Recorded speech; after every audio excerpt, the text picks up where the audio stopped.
गोंदवलेकर महाराज प्रवचन हे नामात दृढ भाव कसा येईल? नामात प्रेम नामानेच येणार. हे प्रेम यायला विषयावरचे प्रेम कमी करायला पाहिजे. दृढ निष्ठा पाहिजे. नामच तारील, नामच सर्व काही करील असा दृढभाव पाहिजे. तो ठेवून व्यवहारातले प्रयत्न चालू ठेवावेत. पण यश देणारा परमात्मा असा भाव पाहिजे. वैद्याकडचे औषध आपण गड्याकडून आणवतो, पण गुण गड्याने दिला असे नाही म्हणत.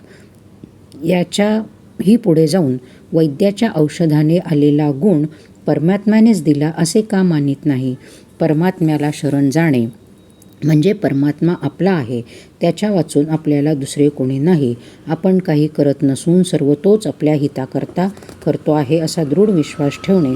आपण आपल्या बायको मुलांवर प्रेम करतो कारण त्यांना आपले म्हटले म्हणून. प्रेम हे आपलेपणातच आहे. पण परमात्म्याला आपले म्हटले म्हणजे सहजच त्याच्यावर प्रेम बसणार नाही का?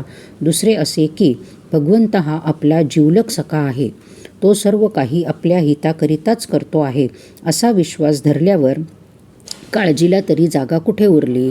आपली देहबुद्धी नाहीशी होण्यातच आपले हित आहे. परमात्म्याच्या ठिकाणी आपलेपणाला उत्पन्न व्हायला त्याच्या नामाची पुष्कळ सहवास पाहिजे. सिद्धीच्या चमत्काराच्या पाठीस लागू नये. ती आपल्या मार्गात विघ्ने आहेत. उलट त्यांनी आपल्या पाठीस लागले पाहिजे. एखाद्याला साप चावत नाही, पण त्यात विशेष ते काय आहे? सापात काय किंवा कशातही काय? भगवत भाव आपलेपणा पाहता यावा म्हणजे कोणीही आपले शत्रू होणार नाहीत. आई आपल्याजवळ आहे या भावनेने मूल जसे निर्भय असते, तसे भगवंत आपल्या पाशी आहे या भावनेने आपण निर्धास्त व्हावे. आपल्याला ज्या गावाला जायचे आहे त्या गावाची गाडी आली की नाही एवढे पाहावे.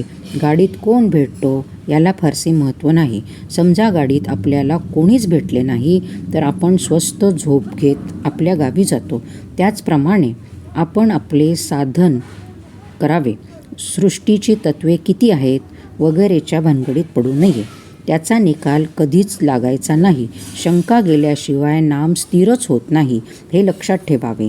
देहबुद्धी जोपर्यंत आहे तोपर्यंत नामाचे महत्त्व कळणार नाही. आपला उद्धार व्हावा असे वाटत असेल तर नामस्मरण सोडू नये.